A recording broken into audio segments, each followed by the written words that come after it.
Hello, I'm excited to have you join me today to discuss the transformative potential of AI in risk communication and public engagement. My name is Skye King, and I'm an SVP of Social Impact and Resilience in our group at Ogilvy. I put this up there, so if you have questions after this recording, you're able to come and chat with me and ask any additional questions you might have afterward. I look forward to hearing from you. So, what technologies do you experience in a typical day? I don't know about you, but I'd be lost without my Alexa waking me up in the morning, giving me those daily weather reports, news of the day. I certainly grab my smartphone really quickly. Maybe some of you were thinking of the computer or internet, or maybe searches or other ways that you're using social media. Well, perhaps not surprisingly, many of the technologies we're intimately familiar with are using AI tech in some way. So, for our brief time together during this session, I'm hoping to cover a lot from some of the key terms we're using, to diving into some of these examples and case studies, on how tools could be used for risk communication and public engagement. And we could probably do a full session on each of these topics. So, I'll really just be covering the highlights. So when I was thinking back about how to approach this talk, I was remembering, my early career in the late 90s, early 2000s, working at a nonprofit where we were focused on ending childhood lead poisoning. We had a lot of traditional types of public engagement. We were attending neighborhood meetings, being at events where there were individual owners of some of the triple deckers that were in high risk neighborhoods. We were having a lot of one-on-one and small group discussions. These interactions were really high quality, really helpful, hearing from individuals, their perceptions of risk, but we knew some of the limitations in terms of how time consuming, these were, and that we were only reaching a certain group of folks. So when the internet made it possible to disseminate information more widely and rapidly, it really opened a lot of doors. And I remember convincing our steering committee that we had to have a website, to at least put on our basic information, our contact information. And we really did see an uptick in folks, reaching out to us and partners and potential, clients who could avail themselves of the information. But still, we knew there were limitations to that, right? Digital divide. Some folks had access, maybe some folks in our target audiences had computers, some didn't. And we saw, the same with social media platforms as they came on board. We got that really great real-time interaction. We could rapidly spread information and engagement. But again, some limitations, some things we needed to be thinking about. I think some of you might have heard of how New York City, for instance, was using, Twitter during Superstorm Sandy in 2012. They were issuing out evacuation orders. They were, having recovery efforts on their Facebook pages popped up, and there were some really great examples of how they could use social media in a lot of powerful ways while still thinking about, some of those limitations we have, like the potential spread of misinformation, privacy concerns, and others. So now we stand on the brink of another transformative era with artificial intelligence, with AI. We know this holds immense potential in enhancing risk communication and public engagement. And we're going to walk through a couple of examples of tools and spots where we might be considering this as another tool in our toolkit. And at the end of the day, as someone who focuses on risk communication and engaging the public, I really look at them as tools. They're not a replacement for the work that we do. They're just another element that we can use and consider. And just as the internet and social media have been game changers for risk comms and public engagement, AI tools promise to do the same. So as with any new technology, we're thinking about, where we fall on this spectrum. Some of you might be just learning about this. Maybe some of you have dabbled with some of these tools. Some of you might, already be implementing these within your organizations. And I encourage you all to reach out to each other to share those use cases as well as some of the examples that we'll be walking through. So I thought it would be helpful for everyone across that spectrum to really keep a few key terms in mind as we're exploring today and even after this session. guessing most of you have seen the different definitions of AI. You're probably familiar with a number of these other terms. Generative AI in particular has had a lot of visibility, and maybe on the top of your mind thinking about tools like ChatGPT, Claude, Midjourney, DALL-E, and others, just to name a few. We've got algorithms, which are just those sets of rules that AIs are using to solve problems or make decisions. And then you've probably also heard a bit about language models, probably LLMs, large language models, and others. All you really need to know is that these are just different types of computer programs that are designed to help us achieve the goals we're looking for. Also probably have heard of machine learning. That may have come up in some conversations. And this is really just a subset of AI where machines are learning to improve from experience without explicitly being programmed. A great example of this is how Netflix does your recommendations. I'm always fascinated to see how different my husband's Netflix suggestions are from mine. Even with the same show, he'll get different images in his recommendations than I will. And many of you have maybe heard of deep learning, where the computer system is modeled after how the human brain and the nervous system works through these things called neural networks. In our world of communicating risk, deep learning tools are being used for things like predicting the path of hurricanes based on weather data. Google's DeepMind or Atmo AI are already on the market being used for those purposes. And there's some really interesting case studies and use cases for that. I included a few of the other types of machine learning here you might encounter or hear about when you're looking. Reinforcement learning is used a lot in gaming technologies where the computer, learns by seeing, and doing what works and what doesn't. For supervised learning, a great example here are the spam filters we all have in our email services, in these days. Those systems were trained on data that was well labeled, and then it made predictions based on past data. Hey, I suspect this might be spam based upon, what I know about spam characteristics. Another example of supervised learning is where a computer model could predict a hurricane's intensity based on historical storm data or sort of other data sets that it's getting that are well labeled and well curated. And then finally, unsupervised learning is where the computer is focused on recognizing patterns, even if it doesn't have all that data labeled. So, your Amazon recommendations, customers who bought this product also bought this. There's other examples here that you might think about and learn about. Some other key AI applications and capabilities to keep in mind are on this list here. I'm imagining most of you have probably already used customer service chatbots on various websites. Maybe you've even been on a site where it was so good that you felt it could have been human, even though you could still tell. If you've ever used Facebook's face recognition and tagging features, you've seen some computer vision types of things in action. This is a really exciting area for risk communication and public engagement. I see some cool examples where satellite imagery and others are being analyzed for detecting potential wildfires, for example, and we'll have a mini case on that a bit later. Some good examples of data mining are how supermarkets use our purchasing data to predict, consumer buying behaviors, or, how some AI tools are being used to analyze weather patterns to predict things like drought or sort of what might be coming in the future. If any of you have used Siri or Alexa, that's a great example of using natural language processing to understand, interpret, and respond to human language. And the last one here is one that we'll also have a little note on later, but this is where organizations like NOAA and others are investing in different AI and machine learning tools to help predict areas at risk of flash floods or other types of flooding based on rainfall and other data. So there's a lot of really powerful applications of that.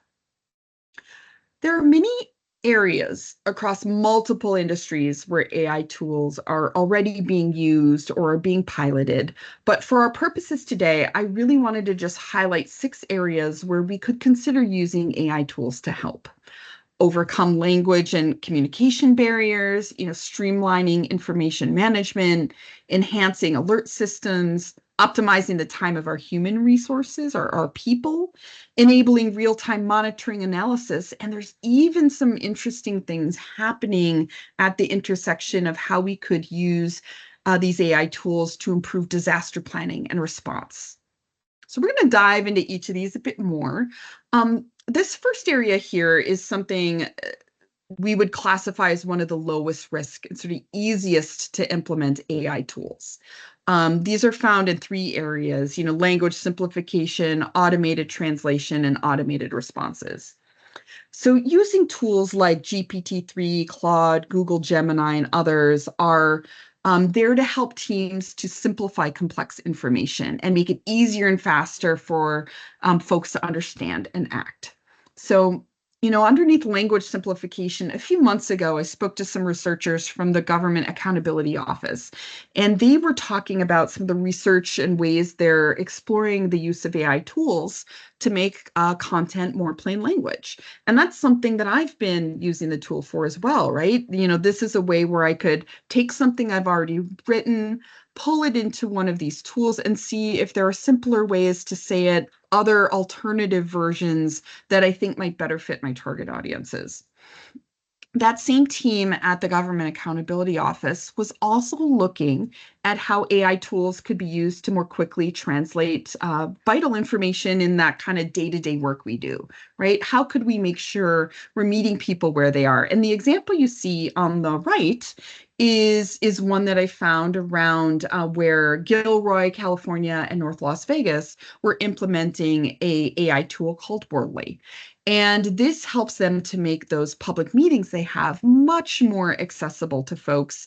They were able to do real-time text to speech for up to 30 different languages and found that this could be a really cost-effective solution for making those public meetings more accessible and more engaging.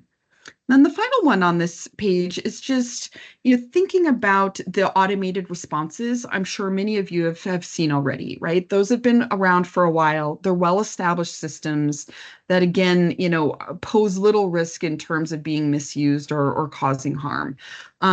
Those potential automated responses could be really great, especially during a disaster, allowing our emergency management and other key personnel to focus on coordinating those responses versus needing to handle, some of those routine inquiries or other things that might come through from the public. AI tools we have for streamlining and managing information have also been fairly straightforward to implement and have few risks or limitations at this point. So, for example, AI tools here could help to quickly find information in a crisis by sorting or organizing large volumes of documents or information. Here, if any of you have used the newer version of SharePoint, you've likely been leveraging their AI tool as part of your searching and sorting capabilities within that resource. AI tools are also being used by multiple folks all over for transcribing meetings and discussions and even producing summaries and notes and some of those action items coming out of meetings. You've probably seen some of these features already available in your Zoom and Teams and others. There are also loads of meeting assistants on the market as well. So if you just search for AI meeting assistants, you will get a bunch of them. So one note here is that while AI transcription tools are quite accurate, they do still struggle sometimes with speakers who have more heavily accented speech or speakers who sound similar. So, my recommendation for those types of uses is to make sure that you still have a human attendee review and edit those notes and next steps and thinking of how those could be shared more broadly. I think that sort of is a best practice across things here. And the case study we have is just an example that of an AI tool being used for document simplification. So I was reviewing the Department of Homeland Security's AI inventory, which I I put into the resources section just because you definitely want to go and check that out if you're interested in this area. So I saw on their inventory that FEMA's Office of the Chief Financial Officer is using an off-the-shelf AI tool to help answer questions about FEMA's budget. The thousands of requests they get in each year, require just a lot of time.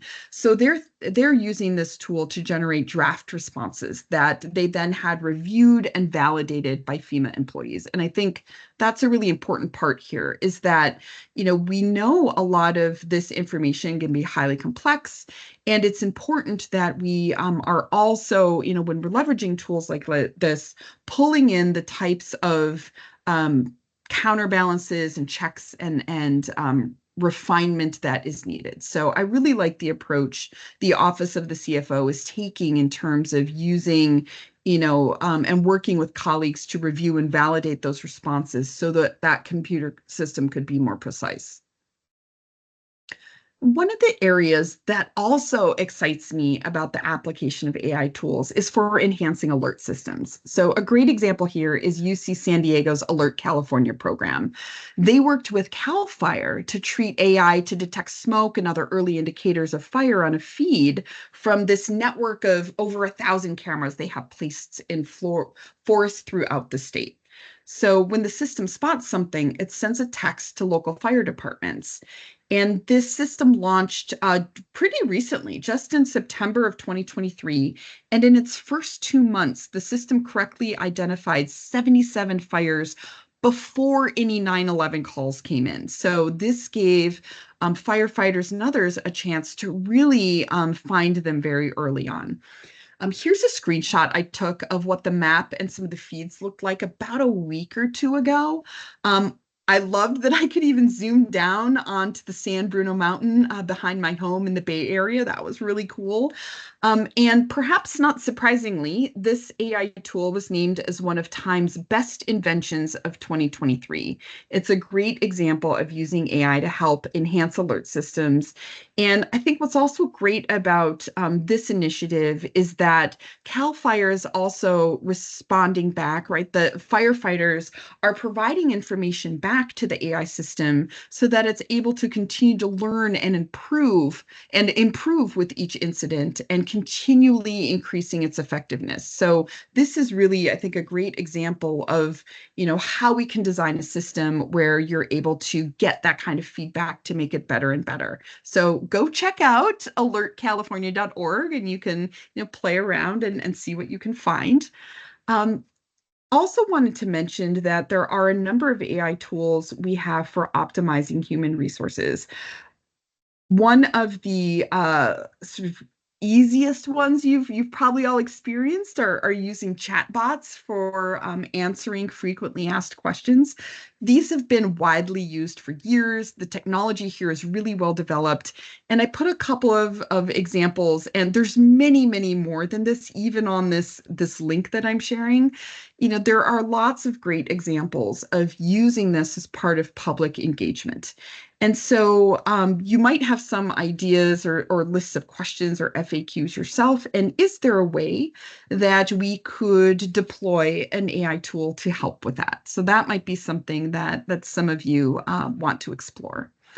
Underneath this category, we also include things like some of the tools that are around reviewing resumes or sort of refining things. If you have, a couple of positions and you're getting in hundreds of resumes, there are some tools that can help you review those. I'll be honest, I put those AI-assisted hiring tools on more of a sort of moderate to higher risk because there are a lot of limitations of those technologies right now. And if you're going to deploy those to benefit your organization, I would really stress the importance of managing and monitoring how the tool performs and maybe conducting pilots and doing that in the early stages to make sure that you're minimizing any sort of bias that might be inherent in the system and the AI system itself. So thinking through some of those things. Now, these last two slides in this section on, some of the challenges we could solve for are really more on the leading edge. They might be a little bit more complex to implement. They might carry more limitations or sort of risks we really need to plan around and think for.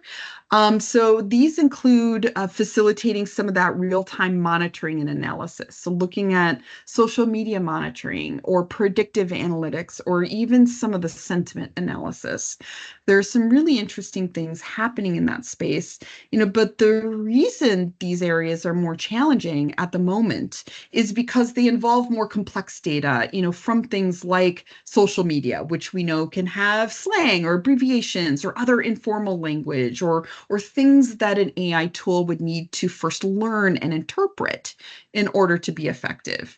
I love this research example from 2017 on the right-hand side, where Miami-Dade County used an AI tool to monitor real-time updates through social media. So we know platforms like Twitter can provide immediate insights during extreme weather events, detecting disasters, providing situational awareness, guiding, perhaps some relief efforts. But the sheer volume of data is just something that, was a huge obstacle to overcome. So this research project looked at, well, what are ways that we could, create some models, create some algorithms to more quickly filter through all those, tens of thousands of tweets, like they saw during Hurricane Irma, and really glean from those the type of information that would be useful for disaster management or, whether it's policymakers or others. So I encourage you to go take a look at this research study. It was in the Journal of Disaster Risk Reduction. And, just kind of see what they're doing. There's some really interesting things there. And I mentioned before some of the predictive analytics that are being done. NOAA is doing some interesting things in that area, and there's others that you can take a look at. But in the interest of time, I'm going to zoom us to our last couple of examples here, which is where we're really getting on that leading edge, things that are more challenging, where there are, pilots just sort of popping up in areas. So while compelling, areas like using AI tools for disaster simulation, evacuation planning, and damage assessment, there's some interesting things happening in the space, but this is an area to really, watch and look at the research and look at the different efforts being undertaken. So I encourage you all, if you get a chance to, go take a look at the Urban Resilience AI Lab at Texas A&M. They've got some really interesting case studies and use cases of using big data and AI to improve disaster planning and response. There's another great example from the Department of Homeland Security's AI inventory in this space as well. This is one of the pilot projects that DHS mentions in some recent press releases that's focused on a generative AI solution that they're developing to help make that process of creating hazard mitigation plans easier for local governments, including those in underserved areas. There's a lot of really interesting things happening here. They are just at the very early stages of this, from what I can tell. There haven't been any updates on the inventory yet. So this will be something to, maybe explore in a future discussion. So now that we've highlighted some of the many ways AI tools are being used across areas of risk communication and public engagement, some of the pilots that are being undertaken in those areas, it's important to also turn again to how we can reduce or even remove some of the limitations and risks of these tools within our use day to day. So curious, what are some of the risks and harms you've heard of? I'm going to see if we've actually captured some of those in our next two slides here. So, we know that under data management security, there's a lot of thought here around, well, what are the data privacy concerns, the quality of the data? How do we approach that in a way where we're informing and training AI tools, responsibly? What are some of the risks with using multiple different venues, right? And so these are a lot of different opportunities here. And what I tried to do on these was to not just flag what the challenge was, but to really get into some of the solutions that we've seen happen in a number of areas. So underneath data management, you can see where folks are strengthening some of those data privacy policies and infrastructure. They're looking at how they can enhance the quality of the data, the training data they're using for AI tools. They're looking at, that cost benefit analysis of developing something themselves versus using something off the shelf versus maybe something in the middle where they're having a hybrid approach. We also talk a lot about the ethical and accessibility issues with AI tools, making sure that they are fair and unbiased. How are we following legal and ethical guidelines within our organizations? How could we also explore ways to decrease the negative environmental impacts, like the huge use of energy and fresh water that happens, in the server farms where these systems are running? So these are real challenges, and having, some discussions internally about, well, how will we develop and establish some of these SOPs to decrease bias? Or, what do we need to learn about how we can have less of an environmental impact using some of these tools? So these are all great questions to begin asking. There's also two other important areas to address. One here is around user engagement and adoption. This is about how you foster that kind of trust and transparency. How are you going to be accountable on the use of AI tools? And this is all about thinking about who your users are, right? So how could I be transparent about the use of AI within our organization? How do we make sure there's still that human element? How are we providing training and upskilling where it's necessary, and then prioritizing sort of those systems that are easy and intuitive for people to use. And then finally, as you're considering implementation, who are those, experts and resources in AI that you might want to pull in? How could you implement a pilot program to test the effectiveness of the tool and then use those insights to make refinements? And then finally, how are you going to assess the return on investment for your tools? And, what is the best for your organization and the work that you're trying to do? And then I'd also be remiss if I didn't mention hallucinations. And this is really about just understanding the limitations of your tools, right? So there are limitations for all of these tools, and knowing when and how, an AI model or an AI tool might generate inaccurate or nonsensical information, knowing how to avoid those and strategies are something that's really important. And I just, so you're able to take a screenshot or something. I just put in a little example there of, how even something like ChatGPT can kind of fudge and sort of alter facts a little bit when you ask it to, right? So I put in a prompt to ask it to tell me a fact that sounded true but wasn't quite true. So again, happy to discuss those in more depth. So this is just a one-stop shop, right, of all of the different, AI-powered activities we've mentioned. What you can see moving up this arrow is, the items where there is, low risk, a lot of use already, a lot of, maybe years, maybe in some cases almost a decade of use of different tools, all the way up to the upper right-hand side where we're seeing some of the more, cutting edge applications of tools. So curious if there are any AI-powered activities you'd like to try. And my hope is that you now think of AI tools as just one of many of the options available to help enhance risk communication and public engagement. Again, all of these are tools that are important and potentially effective in reaching different audiences. It's about knowing when to use which tools and which, benefits outweigh the limitations, depending on what you're trying to achieve. So it's crucial for us to understand those situations in which to embrace this technology and situations in which we want to explore things a bit further or maybe wait for more use cases or resources to be available. So in closing, I'd like to invite all of you to learn more about AI tools and how they might apply to your work.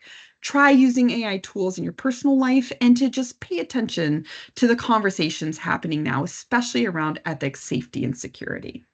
So I'm going to briefly put up the sources I used. Again, you can go to that QR code and send me a note, and I'm happy to share these resources with you. These are also some other ones I would highly recommend. And again, just feel free to shoot me any questions via LinkedIn. And you can also send me an email at Ogilvy, and I just look forward to hearing more. So thank you for your time and attention. Take care.